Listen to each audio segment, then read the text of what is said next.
Hello everyone, I hope you are all keeping well in these difficult times. Thank you very much for joining myself on another non-league Nosh podcast.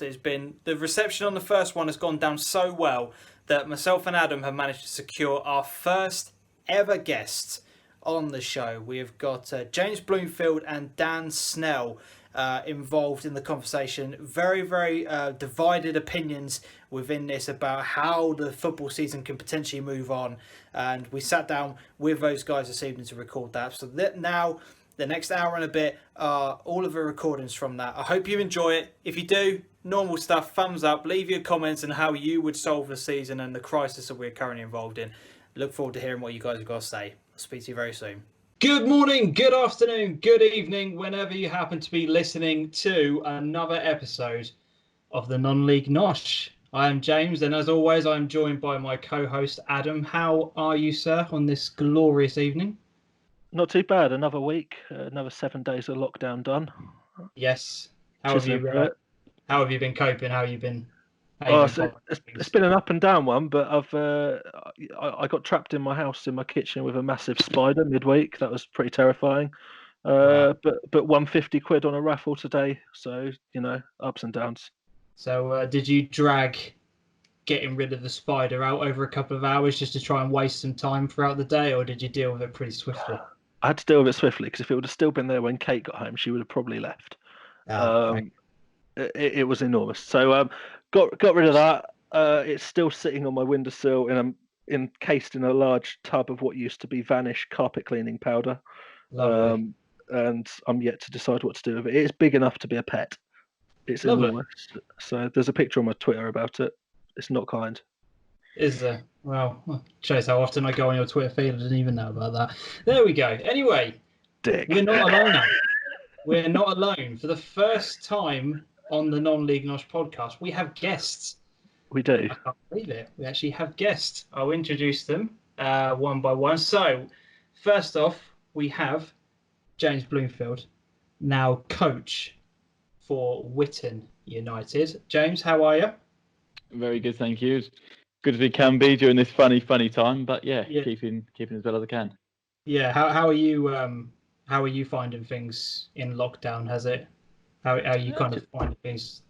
You know what? At the minute, it still feels a little bit like we're in a sort of off season, so I'm still coping. I don't know how much longer this is going to last. I still feel okay. I'm missing it. Yeah, but at the moment, yeah, still okay. In fact, I'm trying to get myself a little bit fitter during this time, focus on me for a little while, and then see where we go. Fantastic. And our second guest, Dan Snell. Now, if I read your Twitter bio, ex-non-league club secretary, step 6, and now groundhopper/scout, humble and forever grateful. I love it. Dan, welcome. How are you? Not too bad, all things considered, I suppose. How are you finding things? Not too bad, really. I mean, is what it is. I was actually supposed to be getting married on Saturday, but there we are. Oh, mate. No. Not ideal, but is what it is. That is. So you haven't found a way of. I suppose there isn't a way, is there? Although I have some people Skyping their wedding, which I think is a bit. We moved to August, so hopefully things are cleared up a bit by then. Well, fingers crossed. Jeez, I didn't know that. That's mad. Was it very easy to find a date to shift it to then, or? We changed it about 2 weeks ago, and we were actually the next wedding at the venue we've got, so we got first choice of new date, so it wasn't too bad, really. Right. Absolute madness. That is incredible. Well, I hope let's fingers crossed that the August date can be met. We don't really know how long this is going to continue.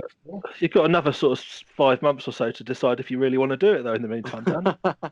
It's a big step. Jesus. She can't get rid of me going out to watch games at the moment either. So. Well, that's the thing. Did you see in China that divorces are spiking as well? So it's a test in time. Us blokes have got to watch out for ourselves. Yeah, well, I'm glad I've managed to get 3 of you away from the other half for a little bit. Then that's relieves them and relieves you of some pressure as well. So happy days. And it goes without saying, I hope everyone at home who's listening to this is staying safe, following guidelines, etc. And I hope you are all doing amazingly well and coping in what is very, very tough and difficult times. So hope you're all doing well. We have a bit of an agenda that we are going to be going through tonight. We've had a bit of a chat about potential topics to talk about between myself and Adam. So we'll spring that upon James and Dan as we go through. But what I thought we would start off by doing is a bit of a opening questions to just kind of get you guys warmed up a little bit, loosened up. This is a new feature. We haven't done this before, Adam, so I might chuck these questions into you as well, mate. But let's start off first of all. Let's start off with James. Go on then. Chinese or Indian? Definitely Chinese. Dan? Chinese. Adam? Yeah, Chinese all day long. You can just have a big, dirty, messy Chinese. It's amazing. Yeah. All house on here. I'm going Chinese as well. James, back to you. Tea or coffee? Coffee. Definite coffee. 1 sugar and milk. Dan? Neither. I don't drink either. Oh man, how do you survive? First controversial. God. No hot Adam? drinks. For me, I'm a posh tea drinker at home. Tea? Yeah, like I'll have coffee when I'm with you because I just need something to keep me awake through all your boring chat. But Wow. Lapsang Souchong tea, next level.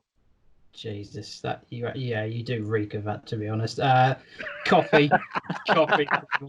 Reeks of a posh tea.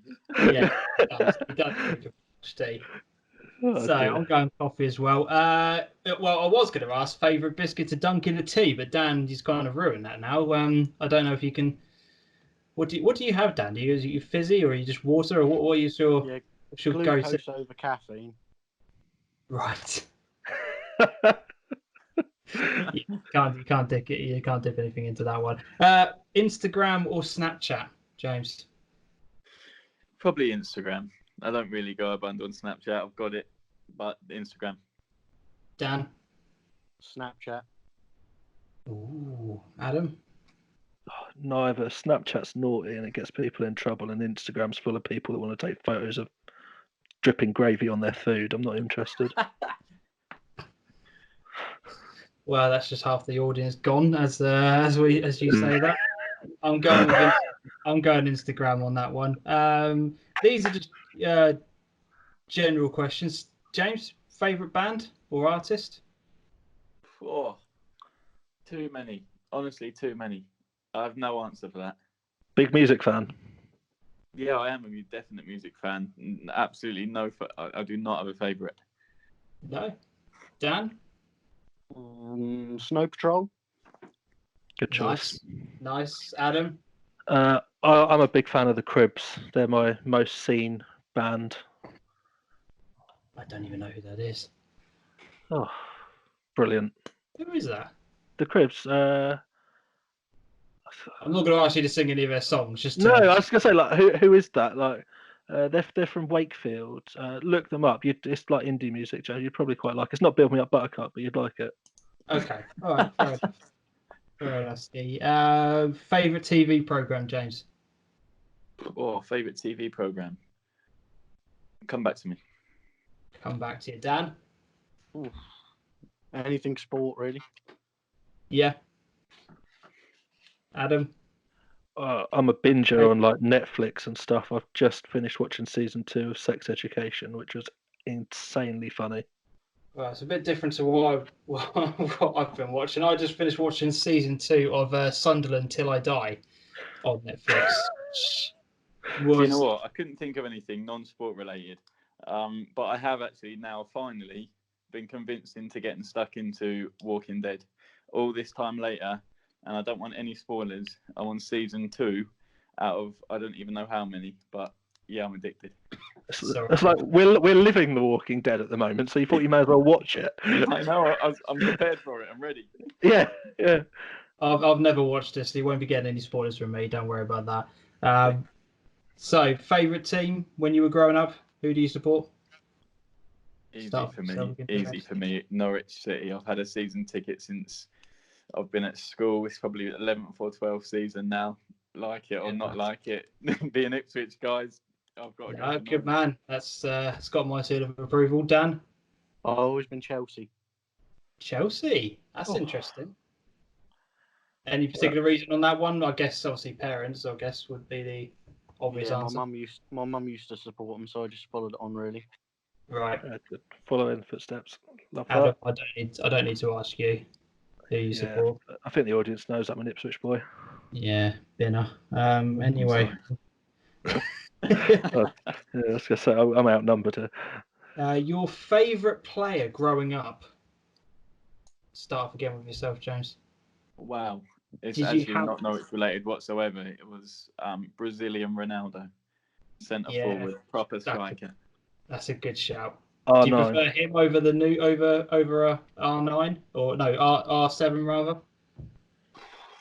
It's difficult. They're two different. But you asked me a question. Favorite player growing up. And personally, I think current Ronaldo, is on another planet. I've got to admit, I don't think anyone would not take him. But Brazilian Ronaldo, the way he did things and made the game look so easy. I think the latter generation only saw him getting fat, and they know him as Fat Ronaldo. And I'm not having that.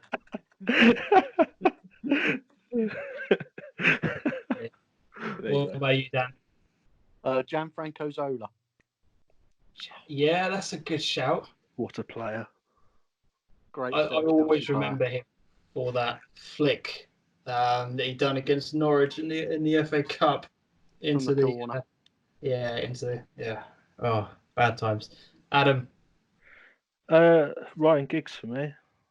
Ryan Giggs? Absolutely idolised him when I was growing up. Don't know why. Considering I was a goalkeeper as well. I just thought he was incredible. Okay, that's interesting. Mine was Ronaldinho. Ronaldinho, another great shout. What Ronaldinho could do on the ball was just... there's not been a player since, in my opinion. You've got good players and you've got world-class players, but just, I won't go down that. We won't go down that. Best player you've seen live? Oh, you mean non-professionally? Sorry? Do you mean non-professionally?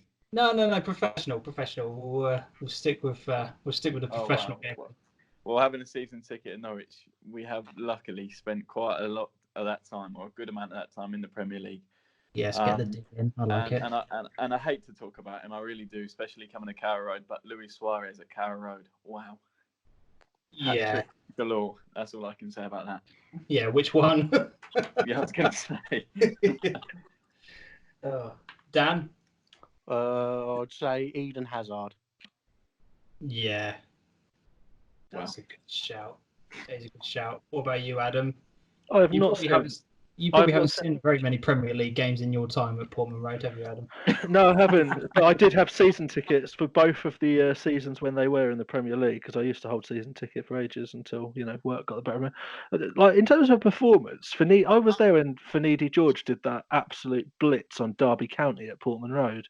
It's the most complete performance that I've ever seen, but he is not the best player I've ever seen. I was going to say, I thought you were about to compare Finidi George to Eden Hazard there for a second. I was about to... No, I mean, I'd probably, if I was going to do that, I'd go for Jonathan Douglas or Ivan Campo. God, Ivan Campo, I forgot he played for you lot. Oh, what a barnet he had. Jesus. We're comparing now Ivan Campo with Luis Suarez and Eden Hazard. Just remember that. Levels, mate. Non-league Nosh. Yeah. Go on, Adam. Best player. Like, genuinely, it's been so long since I've been to a pro game of football, I cannot remember. Wow. Without a word of a lie, because I've just binned it off like 4 seasons ago. And 4 seasons ago, Ipswich were not playing against players that were good. I mean, probably the best player I've witnessed at the level that Ipswich were at when I could remember was Giovanni Dos Santos. He was Okay. ridiculously good, and he Good should player. never have been at Ipswich. Well, I'll tell you what, I'm going to save this because that was a terrible answer. The best player that I've seen live was Dennis Bergkamp. Wow. He was Wow. a genius, absolute genius. And this was towards the end of his career as well. You'll probably remember this one, James, where it was the first promotion under Worthington, and Arsenal was still on that unbeaten run at the beginning of the season, and they just came to our place. I think they won 4-1 or something like that, just tore us apart. Yeah, that was by far him and Henri. But I'm going to just edge Bergkamp as the We're best talking player. serious players now. Yeah, I'm dropping those names, and Adam's just like, oh yeah, Giovanni just sent us. And Ivan Terrible. Campo. The Campo answer was banter. That wasn't actually true. No disrespect to these guys. As with the Jonathan Douglas. Well, I don't know if Jonathan Douglas listens in, but you weren't the best player that I've ever seen. Well, it was a serious answer because it's now going in the title of this. We've got a clickbait somehow, haven't we? So If you put Jonathan Douglas in any title, no one's clicking, mate. I was thinking more Ivan Campo, but fair enough. So that's just a few questions to warm you guys up. If anybody who's listening to this wants to get involved in the comment section of any of those, let us know your answers. That'd be interesting. I'd love to know who some of our audience best player they've ever seen and who they idolised growing up. So yeah, let us know down in the comment section your best players, etc. So let's start off by just talking a little bit about what you've been doing so far this season from both of your perspectives. We'll start off with yourself, James. Things started off at the beginning of the season with Haverhill Rovers.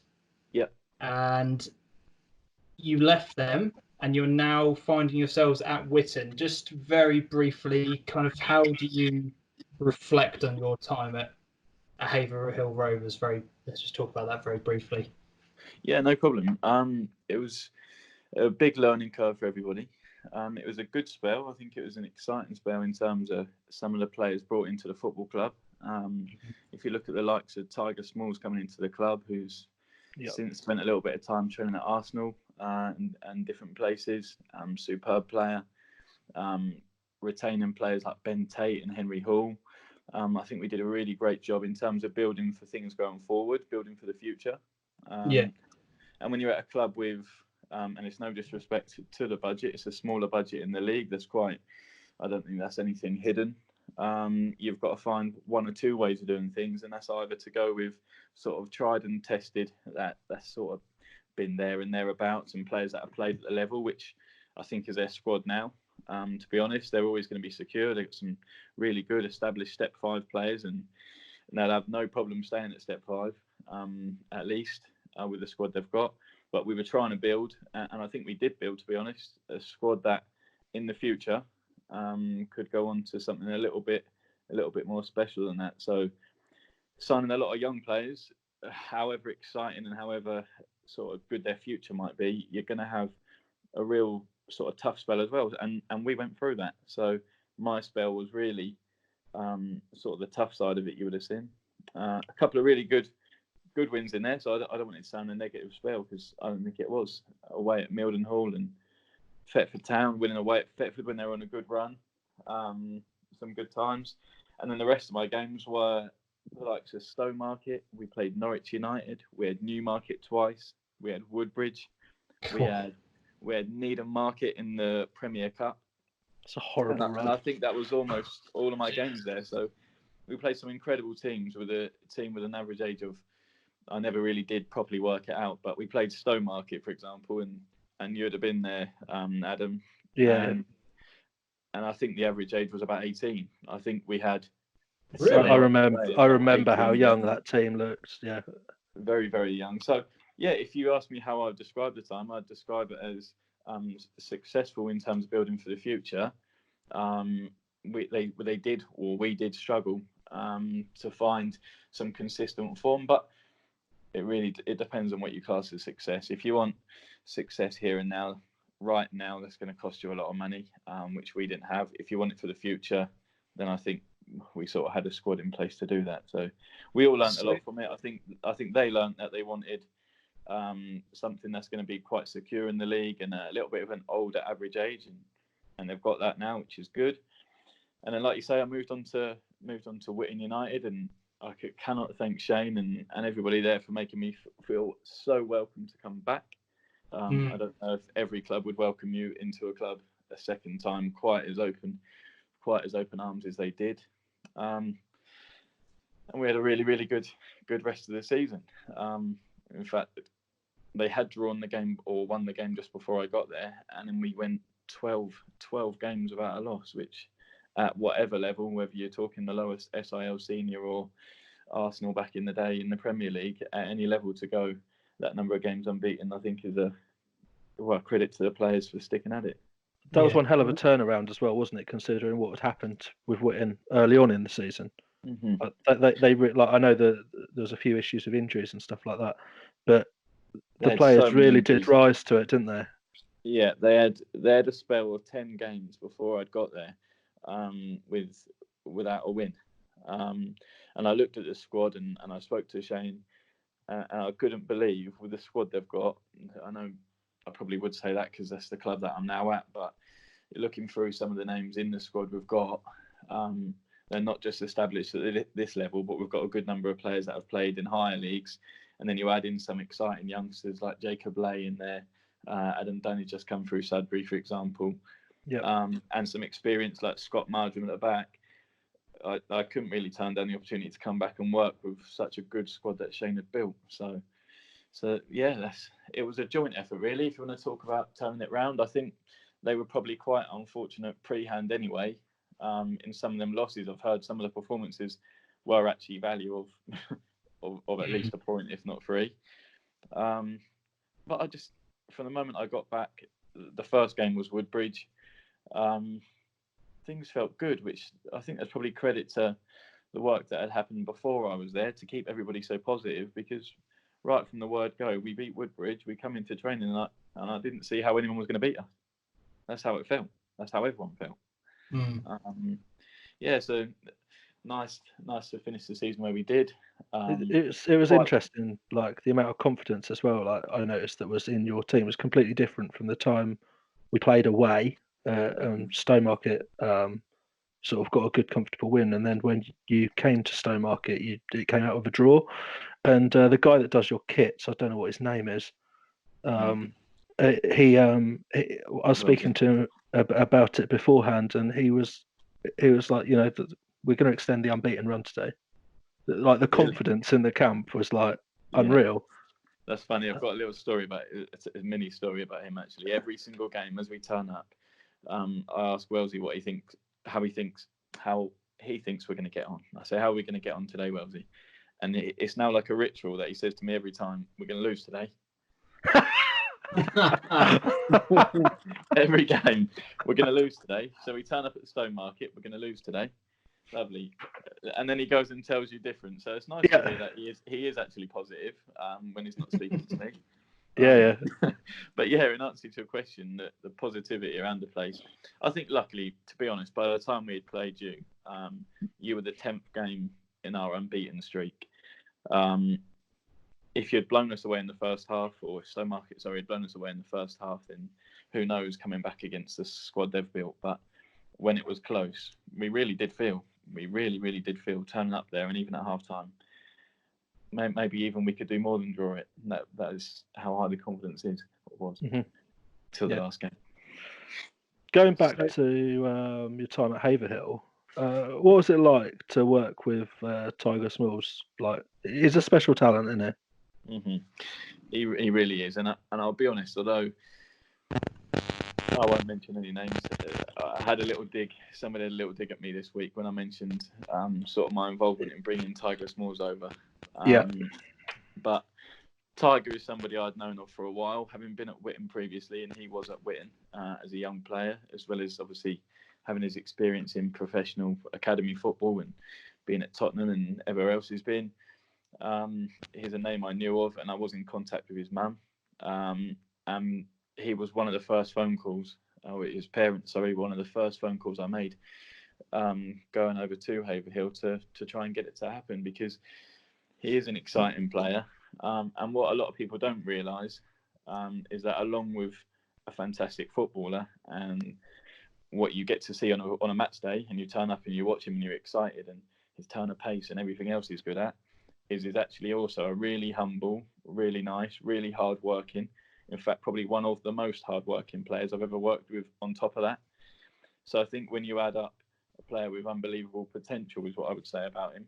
I don't like to sort of talk anybody up too much until they've played at pro level, but you could quite comfortably say he's got unbelievable potential.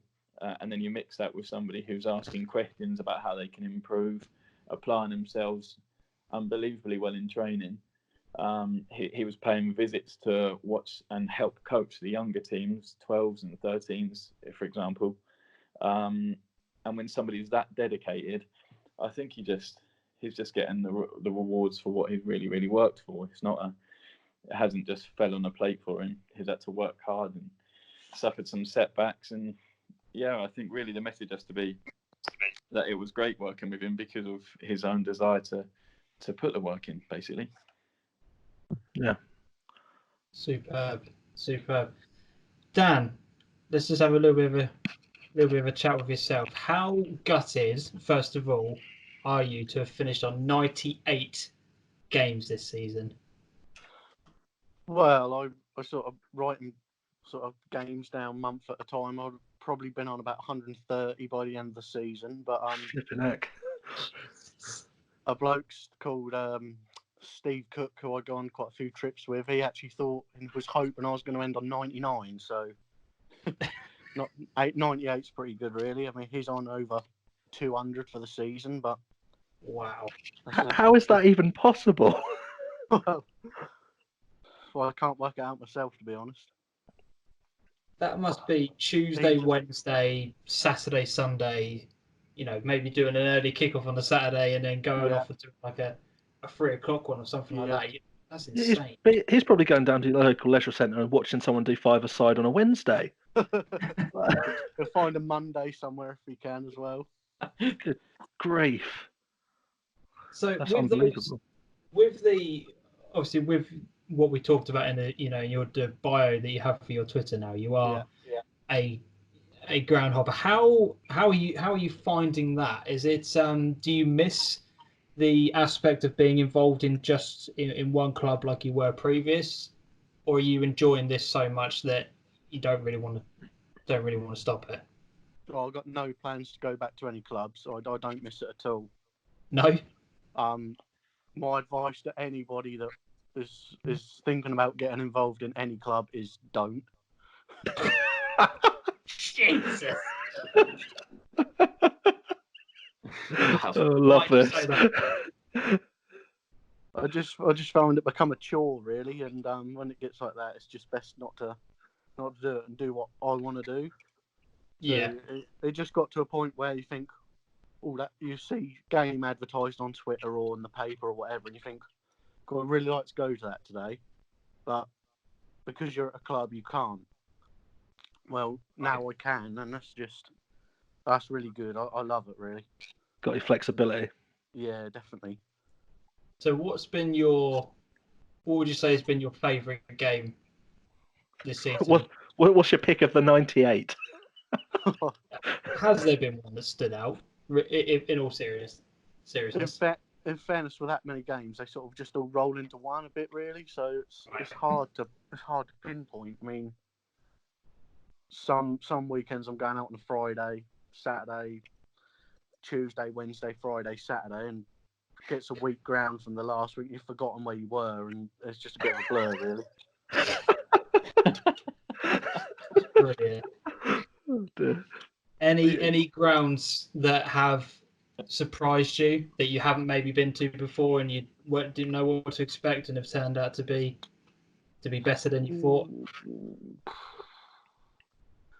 Again, it's difficult of what you're expecting. So I'll try and go to some that are new to Step 6 to see how well they've done. Like, for instance, I've been to Sheringham this season. Yeah. And you can see it's a work in progress. Then I'll go to, I don't know, National League South at Hemel Hempstead, and that's decent. I actually went to the last game Boston United played to get their ground in before they move, and that's a proper old, tired ground, but you can Gritty day out. You can see how it was a league club, and they still run it like it's a league club, so it's quite varied, really. Right. Any grounds that you had high expectations for and they haven't delivered? Let's get an answer on that one. Oh, I don't know. Be a Brentwood pretty poor. I've to admit, never been there myself. For step 4, you won't miss a lot if you don't get there. Brilliant. I love the fact that you actually answered that. That's brilliant. The honesty is refreshing in itself. When I saw in like February the ground had been shut down because the pitch was so bad, it weren't a surprise. Were you expecting it to be shut down for other reasons, though, not the pitch? No.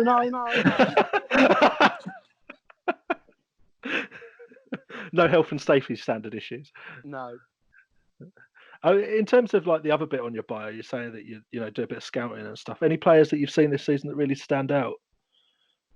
I've seen a couple of players that have got pro moves during the season. So I saw a player called Mohamedou Fall down at Enfield Town. Right.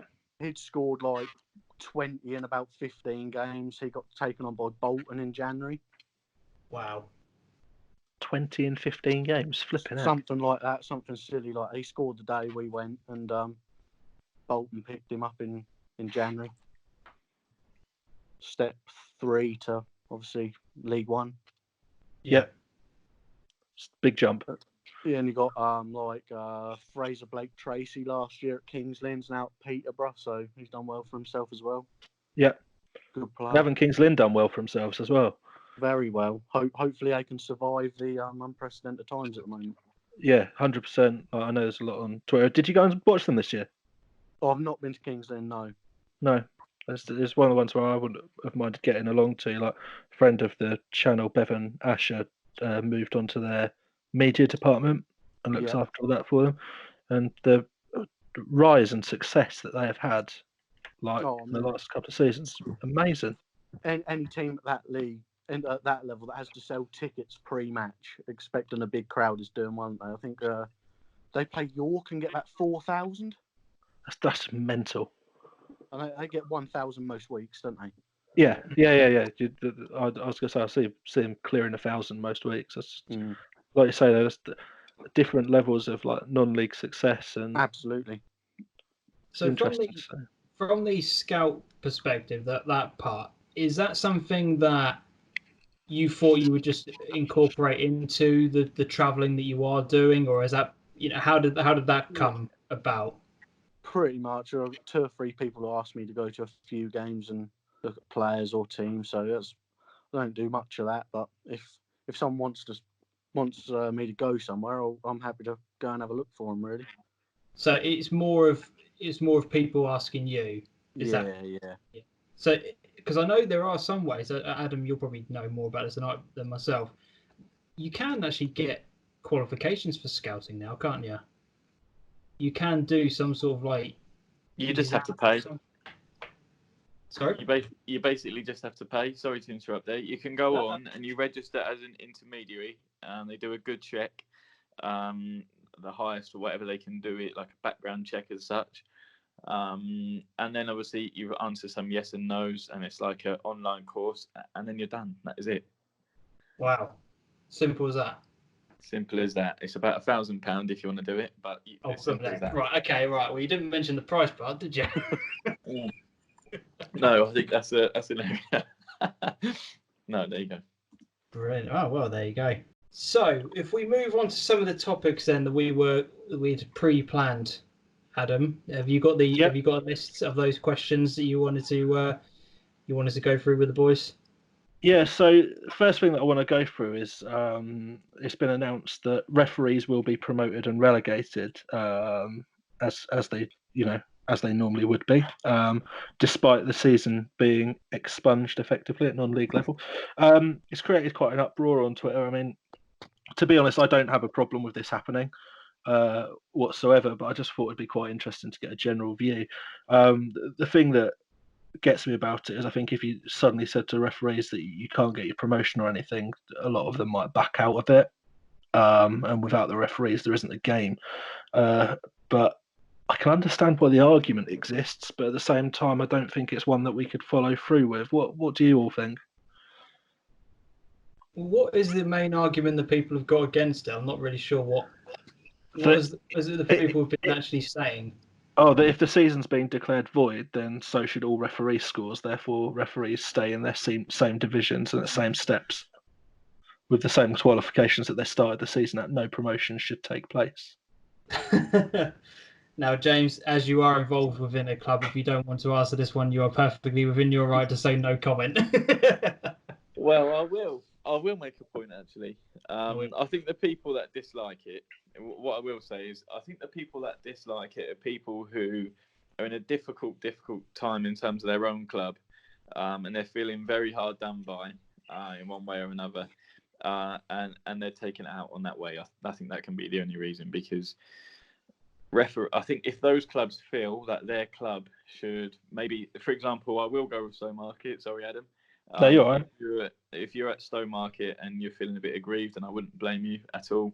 And you believe it should be points per game, which I probably would sway that way as well, points per game situation, then that means that your belief is that 7 months or so should count for something. That whatever we play, that should count for something, because it takes a lot of preparation.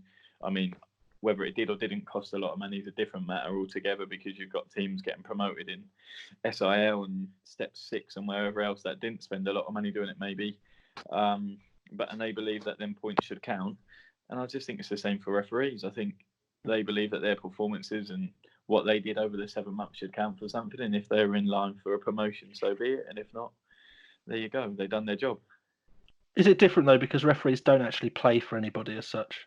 Like, why do we even need to worry about the argument about, surely they just deserve to get whatever they've earned. At the end of a game, there's a sheet submitted, isn't there, I think, which marks them out of 100. Like, they've completed that. Yeah, that's what I'm trying to say. I think the only people that have got negative comments is only because they're coming up with the argument that if their performance counts for something, so should ours as such.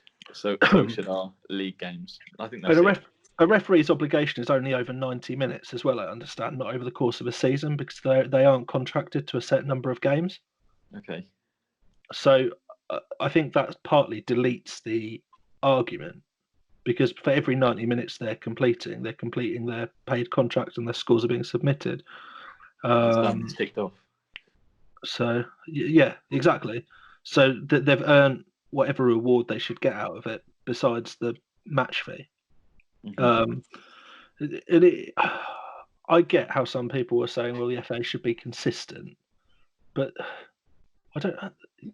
the teams themselves haven't. The question there is that they haven't completed the season, whereas what the referees are being marked on is completing the game. And if you've got a basis for that, you're still going to have a league table of who's best and who's worst. And there's no need to go any further into that part of the argument.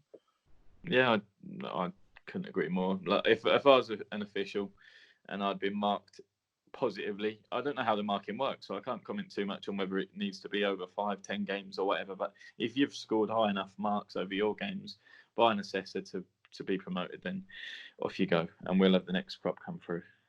Yeah, like Dan, obviously seeing a lot of games. I know we were having a discussion the other day on how on earth this season should have really been settled. I mean, ultimately it is settled, subject to ratification. What are you thinking on the referees side of things?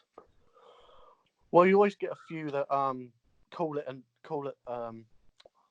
day at the end of the season anyway. So you naturally need a few to filter up to cover what's gone anyway. And I do believe the FA were going to adjust the levels that the referee act for next season. So I assume they're still going through with this. Yeah. So as far as Thurlow Nunn goes, the Premier Division at the moment is refereed by a level 3, and furlough none 1 by a level 4. Okay. And the Ishmi and the Southern League is by 3s as well. But next season, as far as I'm understanding, that level 4s will be refereeing furlough Prem. Right. So you might find the standard is not as good as it has been. Good luck, Adam. Adam, Do you know how hard it is for me to not say anything right now? I'll say it It's for to you, give- mate. It's to Oh give the my referees a more consistent God. level of officiating. Right. Don't think so. Because at the moment you've got some Yeah. level 3s obviously officiating step 3 one week, say Lowestoft, Tamworth, and then the next week they might be doing Galston, Hadley, for instance. Do you think that the referees that do come up will learn how to use the sin bin rule, or they might just delete it?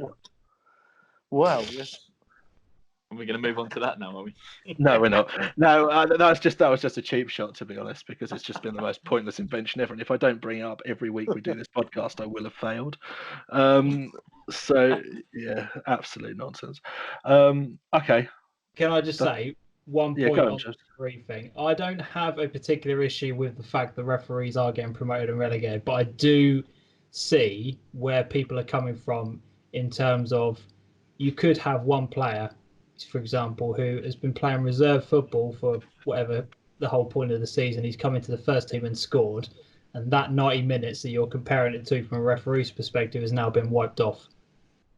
Do you know what I mean? So a player is going to be looking at it in the exact same way as a referee will do. Well, my performance has And counted goals, for maybe. nothing this season. I can completely see where people's argument is coming from. If you're going to go down the route of saying, well, the season doesn't count, the results doesn't count, your performances don't count, your fines and your yellows and red cards are still counting that the referees gave, and yet the referees are getting promoted and relegated as a result.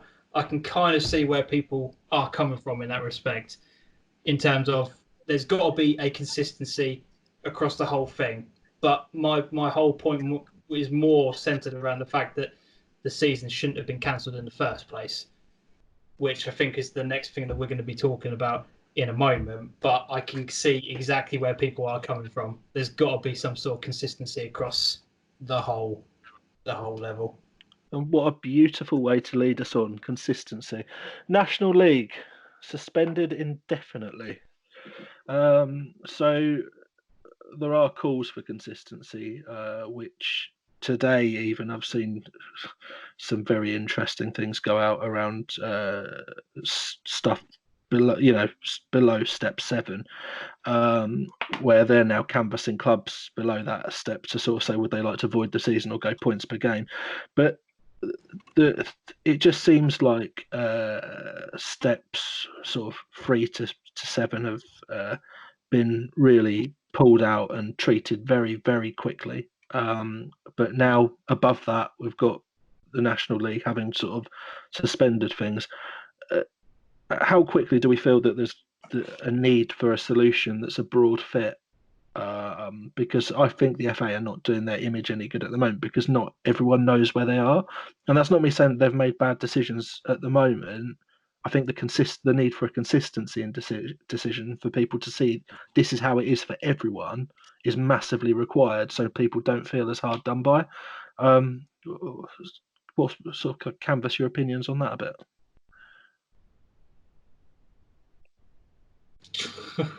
I think really it comes back to the conversation that we had last time, is that the fact is they can't get, or it will be very difficult to get, the Premier League, the Football League, the National League, and lower down all into a room at the same time to come to a joint decision. I think that this, it comes back to what we talked about last time. The decision has been made, in my opinion, far too early. I know there are other things that are going on in the world right now which are far more important than football.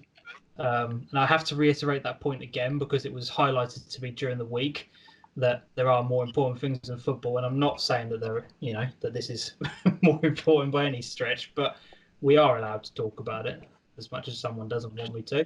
But that Gives is us stuff to do. Well, yeah, exactly. But there needs to be, as I said, you can't get all of them into a room at the same time to make a decision. That's the wouldn't all biggest agree. problem you're going to have. No, they wouldn't. They wouldn't agree. But I suppose does that mean that we're at a point where we should have waited longer and then put votes out across a few different things? If the Premier League turn around next week and go, well, actually, we're going to wait until August, and then we're going to start and play the remaining of our games. What do the non-league teams then do? Do they then turn around and go, actually, we've now reversed our decision, and oh, look, all those clubs that have gone bust and have decided to fold because we've cancelled the season early. I've seen quite a few clubs already deciding that they can't continue because they haven't got the guarantees in place already. I think logistically, this is an absolute nightmare. Yeah, ultimately there's not going to be a right answer, is there? Because nobody is ever going to agree. No. I think the biggest problem at the moment is most of the clubs want to finish the season, but they also want fans in the stadiums, and I'm not sure that's going to work. Agree. The thing is, it all comes down to how quickly we're allowed back out. We're allowed back into these grounds, and just like Dan says, how soon are we allowed in there? Because unless it might be different rules for one to another, and I can understand that if they decided the professional leagues are going to play behind closed doors and the Premier League are going to fund, I don't know, they're going to fund what they would have made in ticket sales. There's so many different options for that level of football, because it's so different. But when you then start coming into the National League and step 1 and 2 are different to 3 and 4, it's a bit messy. I feel like them suspending it though is pretty close to them saying it's going to be declared null and void. I think so as well. I think they're suspending it because everyone else. Yeah. Somebody from the FA has got to take control and say, right, this is now the situation. We are going to help clubs, because, as I said, the number of clubs I've seen fold on Twitter already this week, it's just been absolutely mental. But nothing's been done to help them. The leagues will end up restructuring themselves naturally. Yeah, but that shouldn't be happening, though. No, it shouldn't. But the FA have already come out and said that there isn't an available fund. Something that was pointed out to me today was that Sport England have got like an emergency fund that clubs can apply for, and the grants are between £300 to £10,000.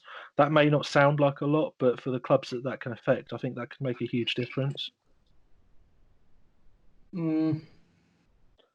But how much of that money is there available? Have they got like a limit on how many clubs can apply for it, and then the money's then run out? There will be a budget. Yeah, I think there was a note on how big the pot size was.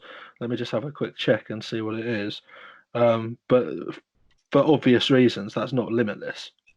In terms of where that money can go. And I think they're pausing it, like you've just said, Adam. Basically, I think they're pausing it, and they've said it's suspended until further notice, because there will be too many arguments that we also very unlikely, we also may not. We may be told in a month's time we can return, and we find ourselves in the middle of, early enough to complete the season. Actually, if they started playing twice a week. So I think that's probably why they're holding it, and it's going to get to a point now. They're going to hold it and hold it and hold it, and then I think null and void. I don't think they can do anything different.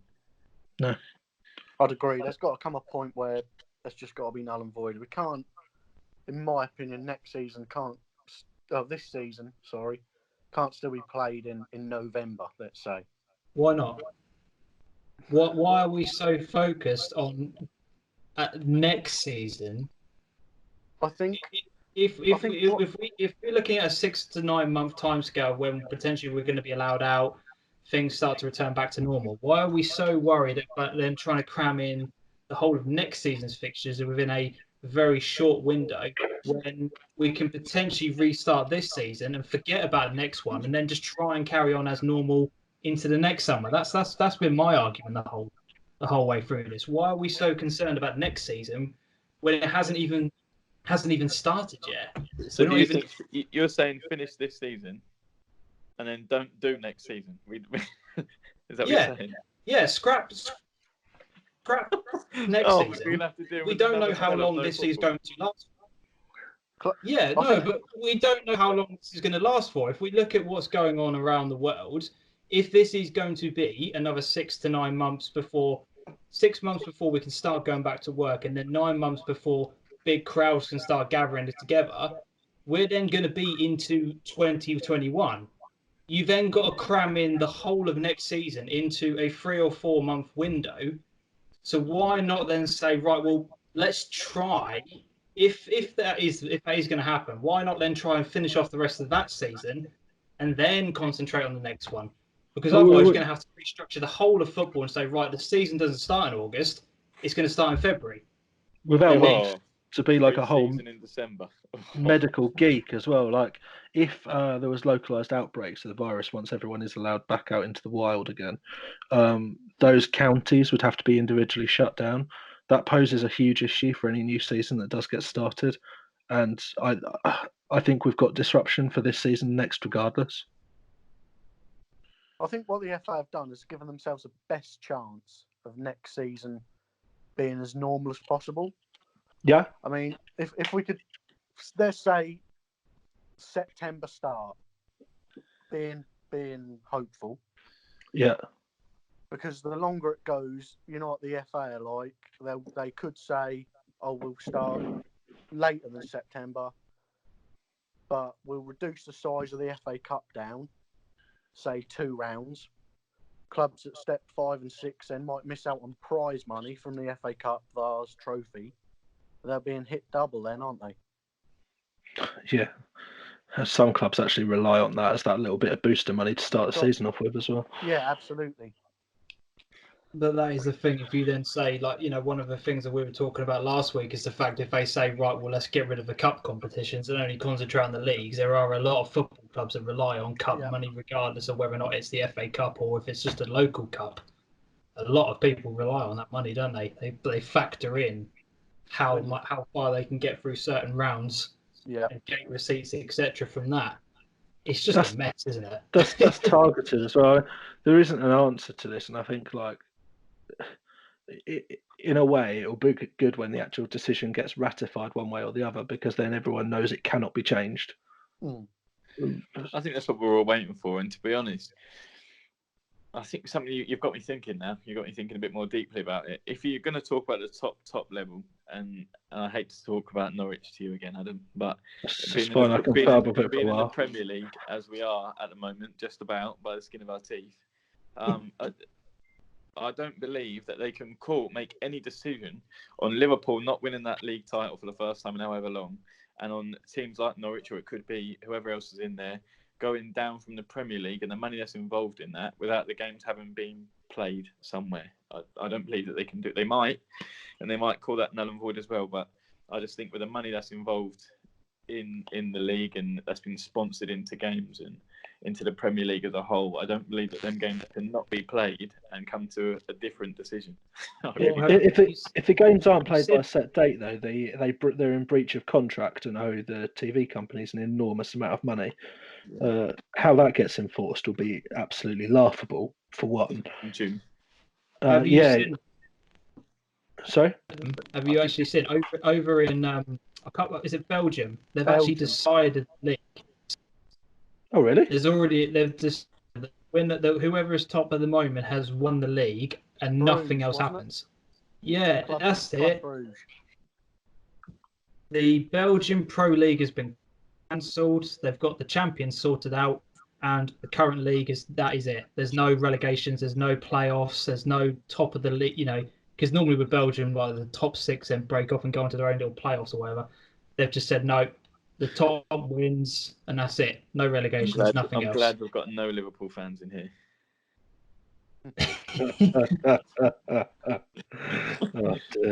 Oh, dear. It would be criminal to void it in the Premier League in a way.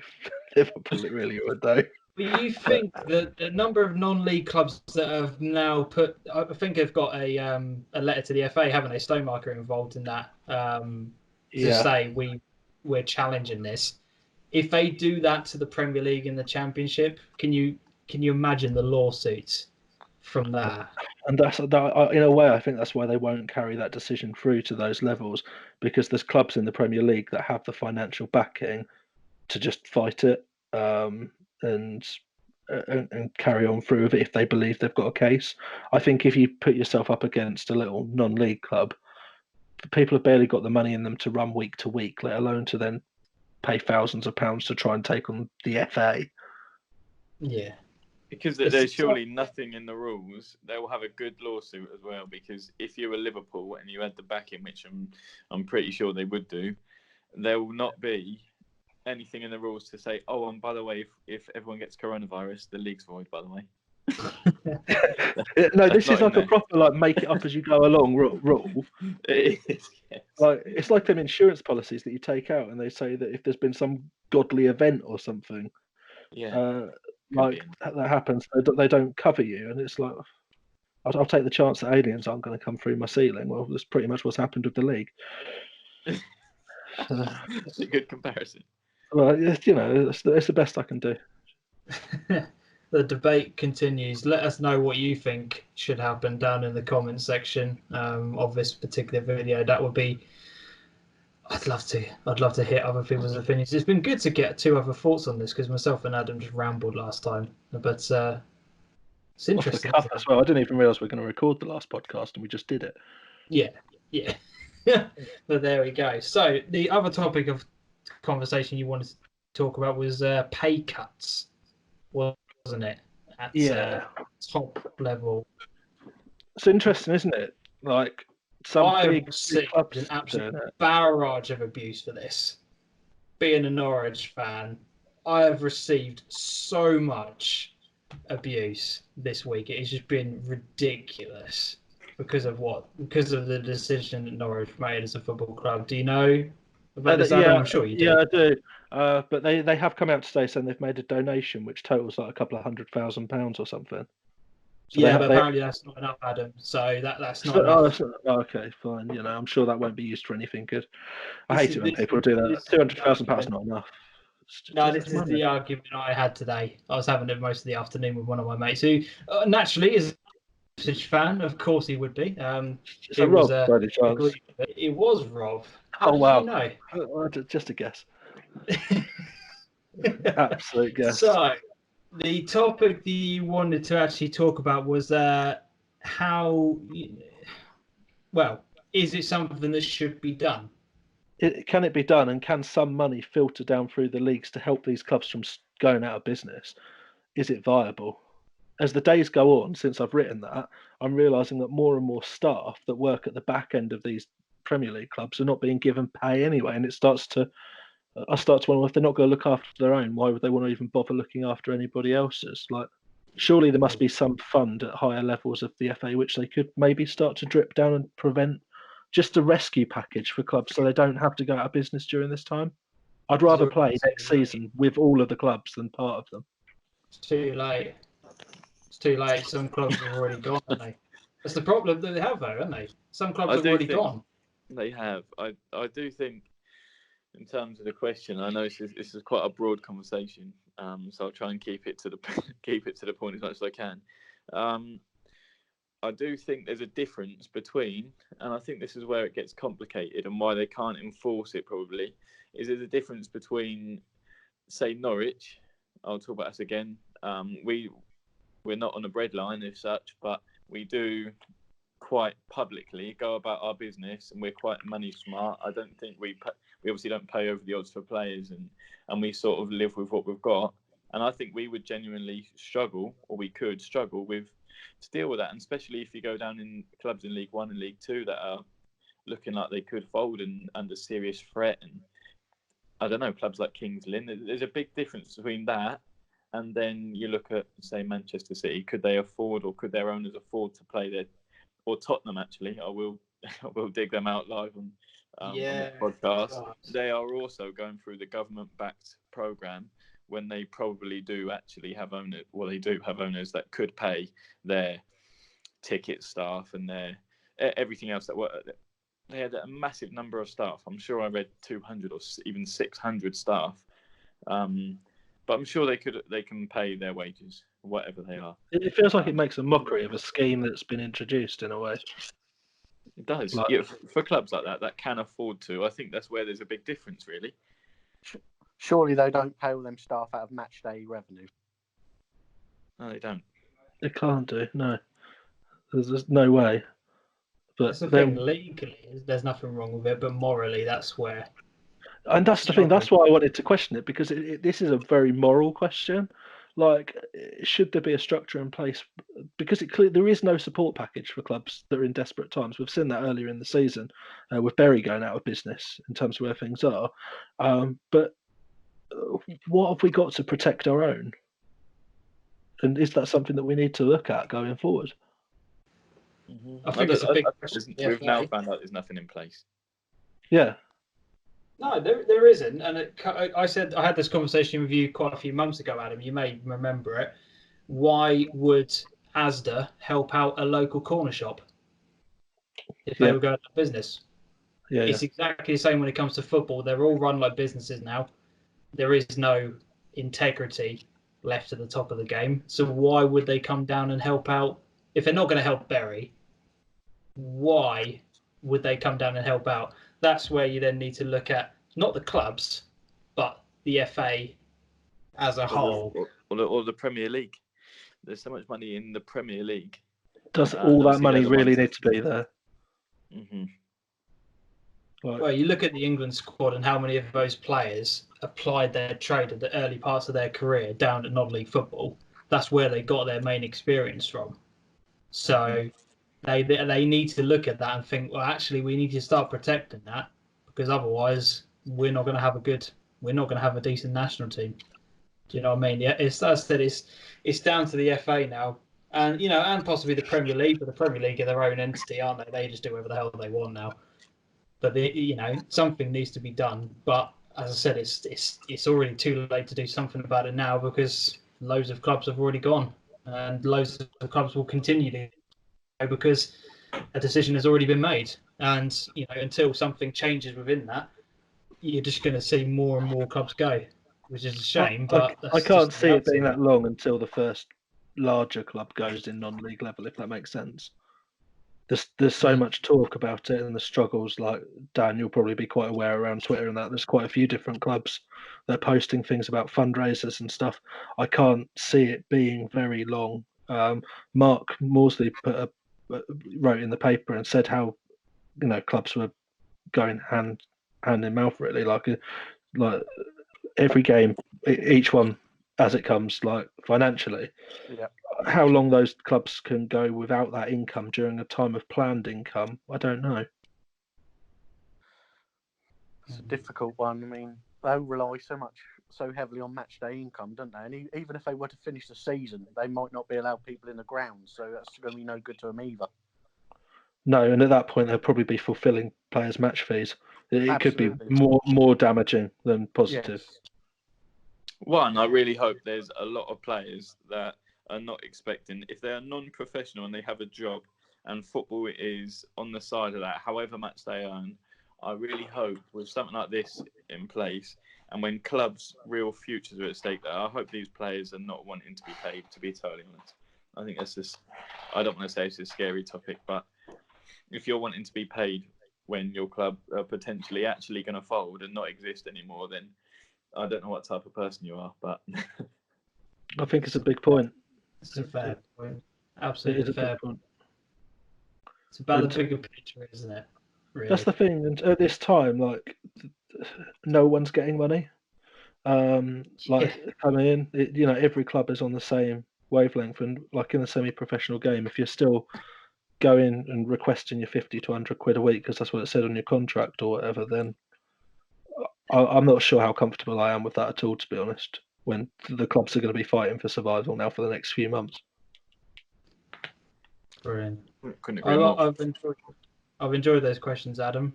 Well done, mate. We're gonna wrap this podcast up with some of your Twitter questions, because we did ask you guys to get involved.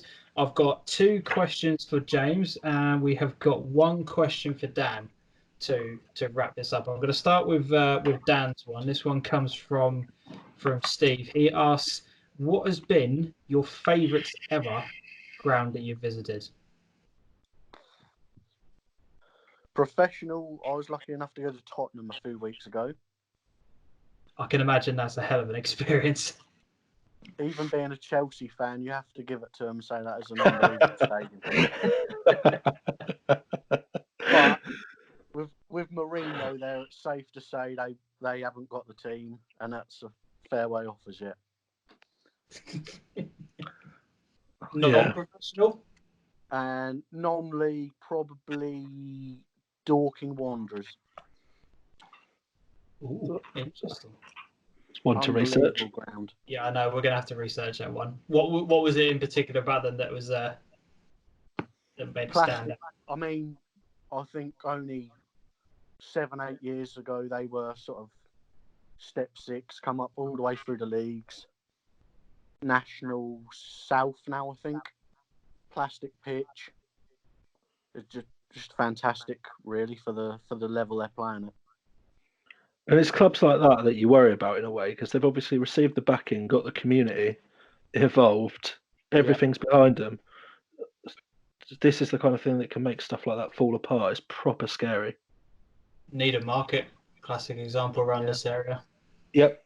How much money's gone into putting that new facility up, and now can't be used at any point during the week, can it really? So nope. Tough times. So that was a question for Dan. Cheers for that one, Steve. We've got 2 questions, as I said, for you, James. I will incorporate 2 of these kind of questions into one, because we've had Squeezy say, "How would James describe his time at Haverhill Rovers?" Well, we've already talked about that in a little bit of detail. And Ben has said, "Has James got any tips for a young coach like myself, and who's the best player either of them have played with and why?" So, have you got any tips for a young coach? Wow, great questions. I think for a young coach, obviously I was that myself. I stopped playing fairly young, so luckily I've been through that. I think the biggest thing I would say is to never feel that you know everything, or that you don't need to learn anymore. I think you're always learning. I'd say watch as many different coaches as possible. You could watch 100 sessions of the same coach and you will be a replica of that coach. So try and open up your opportunity to watch as many different coaches as possible, and make notes of how they do things and the way they speak and go about their business. Yeah. And go through the FA courses. Really do open doors. So get onto the level 1 if you haven't done it. Once you've done that, level 2, UEFA B. And really, clubs like to support coaches in doing that. So if, for example, you wanted to do your B license and maybe you're either struggling financially or you can't get on it because you need to be at a high enough club, speak to clubs and try and get in a club that will support you to do that, because lots out there enjoy sort of supporting a coach development. I like it. And I'll ask you this, and I'll ask you this one as well, Dan, because the final part of Ben's question, he said, "Who's the best player either of you have played with and why?" So James, first of all, who's the best player you've played with? Cool. I'm going to go with coached rather than played with. I appreciate it's not answering the question properly, but I'm going to do it anyway. I'm going to put it down to a top 2 because it's difficult. I think in terms of potential, you've got to look at Tiger Smalls for sure, as we've already mentioned today. And I want to go with Tommy Robinson, who was my captain when I was at Bury Town, currently at Mildenhall, after suffering a broken leg. Nice. Cool. Dan, yourself? Well, I never really played, so this is a quite hard one, really. I don't really know what to say. Anybody, say for example, from your time at school that has gone on to play at a high level? I mean, for myself, I was in the same year and played football against a couple of times Curtly Williams, who obviously has now gone down the levels again, but is now at Stoke. Anybody like that? Well, maybe Maybe someone like Jack Brame at Thetford. I've played against him a few times. He always scored against me when I was in goal. So maybe him. He's a player here, isn't he? He's very good. Yeah, Brilliant, decent. brilliant stuff. And the final question for yourself, James, comes from Alfie Tate. He said he's mates with you. Got a question for him. Is there anything he would have changed from his time at Haverhill Rovers? And if so, what would you have changed? Changed my time. I don't really have any regrets there, to be honest. There's still some great people at Haverhill, and I think the communication was really good between myself and the top. What would I change at the time? I think perhaps maybe gain a deeper understanding as to what the club were looking for at the time. If you're talking about changing anything, it'd probably be that. Because I think if what they were looking for was stability in terms of players that have played at that level, comfortable at that level, and it's not an ambition to bring in lots of youngsters and build for the future, then perhaps I would have set up things differently. But I definitely wouldn't say I regret the way I went about it or would have changed too much. Right. Good answer. Superb stuff. Anything else from your end, Adam?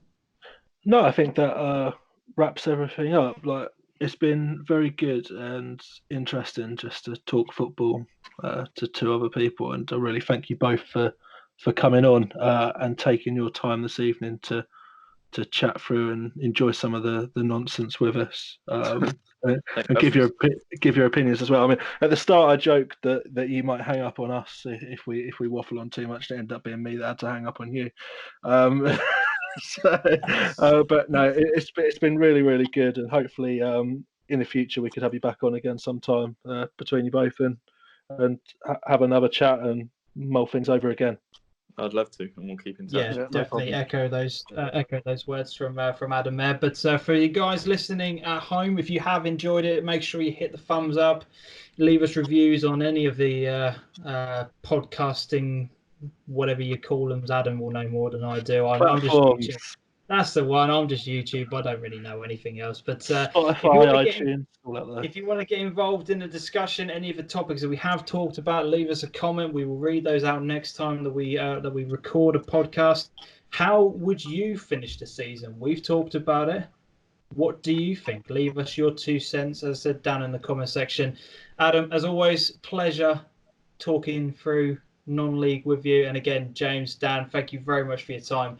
It's been a pleasure, and I've really enjoyed it. Actually, it's been a good chat. It's nice to get other people's opinions rather than just listen to Adam waffle on for an hour or so. But yeah, I can see your middle finger. Don't do that, Adam. Adios, guys.